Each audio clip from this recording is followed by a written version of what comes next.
Pioneer. Yo, what's going on guys? EJ here, bringing another Lord of the Rings Rise to War video. Today guys, we're talking about Thorin, and we're going to be seeing if he's still liable to even be used. He hasn't been the world's best commander, but he's been one that is not too bad and can do some damage. We're going to be looking at some of the reports that I've been doing today. I've been putting him in a pretty strong lineup and seeing how his damage parameters and that hold up and stuff.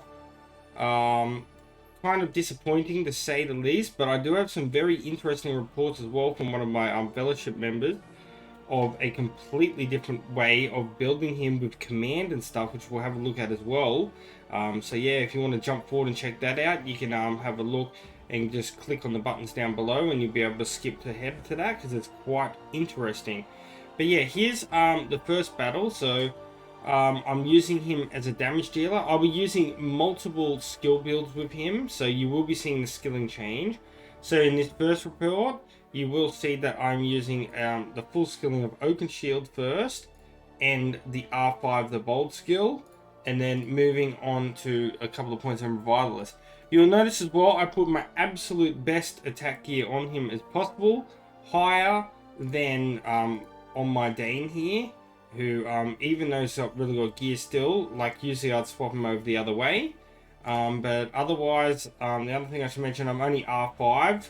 We'll take that into account. You will see later on the relic used on him as well with my teammates, and you will see like a little bit of a difference in that as well with units and that. So yeah, I went with this build and that with like a seal door and that. Look, you've seen my other commanders before, so I'm not going to talk too much about them. So we've got him tanking and stuff. So the breakdown as well. So we versed Jay Stark here. It was a very close battle. So as you can see, like pretty decent. Like when you got Gil there, of course we're going to have evade. So we've got to keep that into mind. But this wasn't too bad of a report to say the least. Versing a Gil that has evade, and he had some R4 in that there. It looked pretty good. Like that's a pretty solid build, as you can see. If we go into the breakdowns and such, if we have a look at ours, so you can see he only did 40,000 damage here with 22,000 coming from the unit. So 40,000 is not a lot when you got Dane up here doing like 88,000, which is pretty crazy. So the damage parameters there were quite low. But as you can see, it was 62,902 total with the commander and unit damage. Like that's like the levels of that which I was getting with like Faramir and Legolas and stuff like that. So not too bad, but definitely a lot lower on this scale. But like once again, he did have evade as well, so we are going to miss out on some of that damage as well. So in saying that, it's overall a pretty decent PvP battle here nonetheless. Rightio, so in this battle it was actually really bad because he actually got killed off first. So we did verse this guy here and he actually died, so we hardly got any like data from this at all. So it was a pretty bad battle. Like he only did like around the same though, about 37,000 before he died. So he's capping out at the 40,000 damage marks there. And as you can see, my skilling was a little bit different there. I changed it to the Revitalist and to the Oaken Shield. And as you can see, it just wasn't as good and I died a lot quicker in this instance of battle. Overall, like it was still like I still won. That's obviously because not other good commanders were carrying him. But yet not a very good result there in this battle. In this battle we did a lot better. But obviously you will see this is as you can see, his gear and commander levels are like basically like he's basically a brand new player. So this just shows you the difference of what commander levels and gear can do.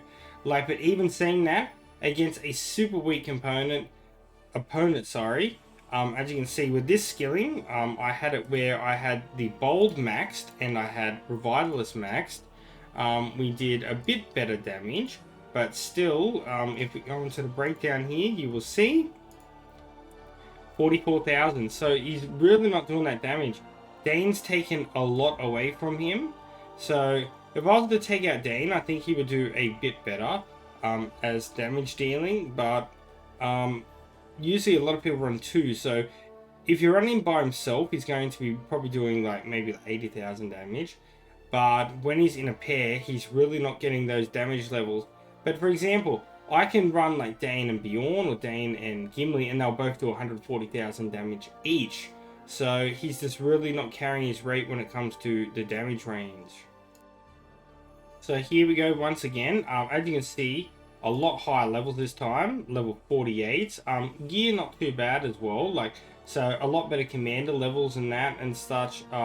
Obviously my gear is still better in that and a bit higher in that, but even to the point, even still, even like it was versus another guild, the damage range is not there. Like, he's just not performing. 40,000 is about the cap for him. Like, he's really not doing too well as a damage dealer, as you can see there.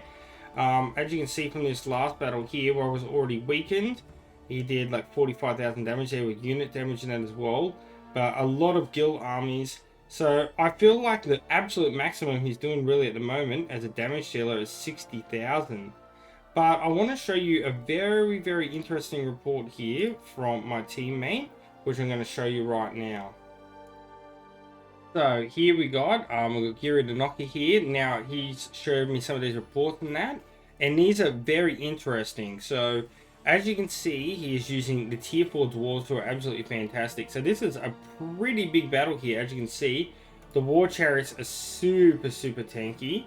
As you can see, like these guys, like level 2 in that, level 11, level 4. So not the absolute highest, but we have to take into consideration when we look at his commander levels and gear. Like, it's not as high as mine, but very good. We're going to have a look at his Thorin in a moment, because it's very, very, very interesting.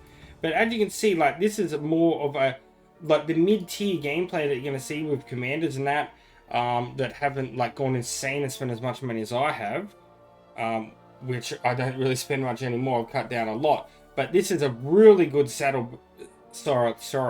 a really good solid battle from him, that I wanted to show you, because as you can see here, 112,000 damage here from Thorin. And it's very interesting. Like, so as you can see, the way that he's got him built, his respect level 11, he is using gear here for unit attack and command. So this has gave me a few ideas as well, but really good unit attack here. And as you can see, he's gone the unit attack route with him, with the depth defenders on him. As you can see, he does have Oaken Shield. He's using this one here, which is for damage dealt by smaller units and 3 ally formations plus 10%, so buffing those as well. It's giving me some interesting ideas, and then of course the bold skill as well. So yeah, he's also got his relic as well, which is pretty good when reversing the evil as well. The Oath of the King is going to help a little bit. As you can see, nearly 500 command here, which is really, really, really good. But I want to have a look at the breakdown of this. So as you can see, 200,000 average received to 300,000, but I want to have a look at this, because as you can see,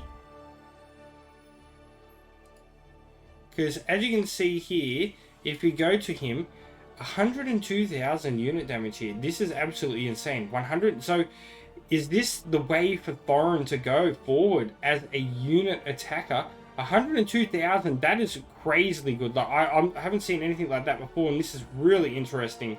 If we have a look at a couple of the other reports that he was already injured, and you see the kind of the battle here, so he kind of already died there.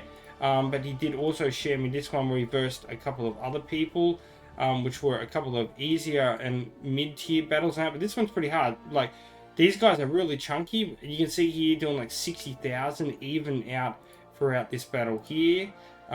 If we have a look at the breakdowns once again, 50,000. That's more damage there than he was doing with commander damage, which is very, very interesting.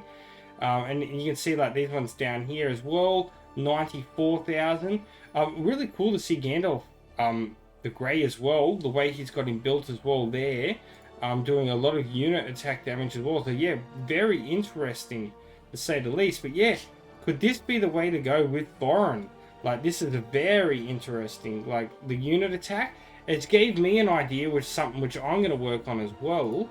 I'm going to be testing out the same kind of thing with Dwar Lin, using his R5 skill, using a full attack command build, and seeing how much damage I can do there. It could be quite interesting. But anyway, guys, I'm going to wrap up the video there. And until next time, peace out, EJ's out, and and I'll catch you guys later. See yous. Thousands songs of the EJU.